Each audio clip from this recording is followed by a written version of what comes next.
Picture चालू करो बे। चलो भाई देखो अपने क्या करना। अभी मजा आएगा ना भिड़ो। चलिए शुरू करते हैं।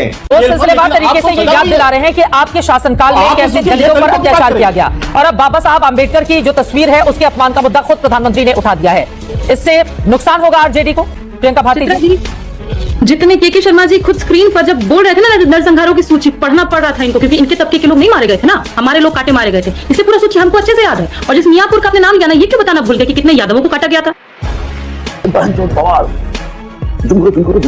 कौन लोग काटे थे, किनके स्वजातीय लोग थे? और ये क्यों बताना भूल गए कि अमीर दास आयोग का गठन भी लालू जी लावड़ी जी ने करवाया था, ताकि पता चल पाए कि कौन कौन नेता उसमें इन्वॉल्व है और कौन नेता इन्वॉल्व नहीं है। भाजपा के नेता आज भी उस ब्रह्मेश्वर मुखिया को पूछते हैं जो दलितों पिछड़ों का गला काटता था। इसका जवाब तो आपको देना होगा ना कि नीतीश कुमार और आपने मिलकर के क्यों उस अमीर दास आयोग को बंद करवा दिया, उसको ठंडे बस्ते में डाल दिया। हम तो कहते हैं फाइल खुलवाइए, पता चलना चाहिए देश को कि किन लोगों ने दलितों पिछड़ों की हत्याएं की, हमारे गले काटे।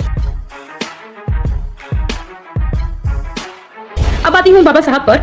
तो गृह मंत्री किनके थे? अमित शाह जी भाजपा से ही है ना।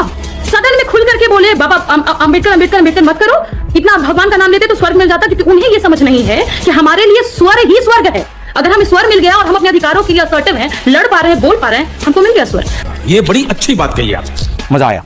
अब रही बात, जब कहते हैं कि हम दलितों के खिलाफ हैं, तो मुझे ये बताएं, जब बाबा साहब को हमने भारत रत्न दिया जनता दल की सरकार ने, क्यों इन लोगों ने अपना उसमें से समर्थन खींच लिया, सरकार गिरवा दी? आज जब खुद प्रधानमंत्री मोदी बिहार पहुंचे ना, मुझे बिहार की चिंता होती है, क्योंकि जब भी वो आते हैं करोड़ों करोड़ खर्च होते हैं उनकी रैलियों में। छोटी सी सभा हुई थी बेतिया में, उसमें 24 करोड़ खर्च हुए, और कई रैलियों में तो 100 करोड़।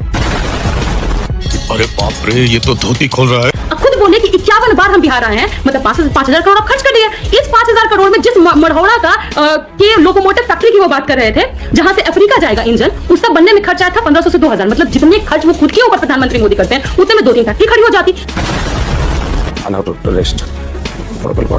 इतना छोटा पहले कभी नहीं हुआ होगा।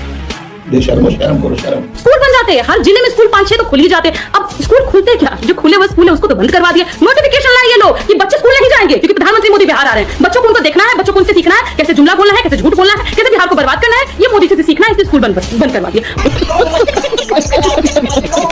गजब बेइज्जती है। वहाँ क्यों भूल गए ये बताना प्रधानमंत्री कि जिस मढ़ौरा लोकोमोटिव फैक्ट्री की बात कर रहे हैं उसकी नींव लालू प्रसाद यादव ने रखी। जब कहते हैं कि बिहार के लिए कुछ नहीं किया, तो अपने ही मंत्री को क्यों भूल जाते हैं? सदन में कहे ना रेल मंत्री कि जब लालू जी रेल मंत्री हुआ करते तो सब कुछ बिहार को दे दिए, देश को नहीं बिहार को सब कुछ लुटा दिए। तो क्या मतलब, तो प्रधानमंत्री झूठ बोल रहे हैं या फिर उनके रेल मिनिस्टर झूठ बोल रहे हैं? और लास्ट बात बस ये जोड़ रही हूँ ना कि जिस वक्त प्रधानमंत्री मोदी बिहार में थे ना, उसी वक्त कटिहार में रेल दुर्घटना हुई, और उस रेल दुर्घटना में एक व्यक्ति की मौत हो गई है। 3 रेलवे कर्मचारी अभी भी वो अस्पताल में हैं। जब भी बिहार मोदी जी आते हैं ना, त्रासदी लेकर के आते हैं, काल लेकर के आते हैं। बिहार को कुछ नहीं मिलता है, बिहार के पॉकेट से भले पैसा ले जाते हैं, क्योंकि जो खर्च भी उनके रैलियों पर होता है ना, वो जनता के पैसे से होता है। समस्तीपुर रेल मंडल ने उनका खर्च उठाया था।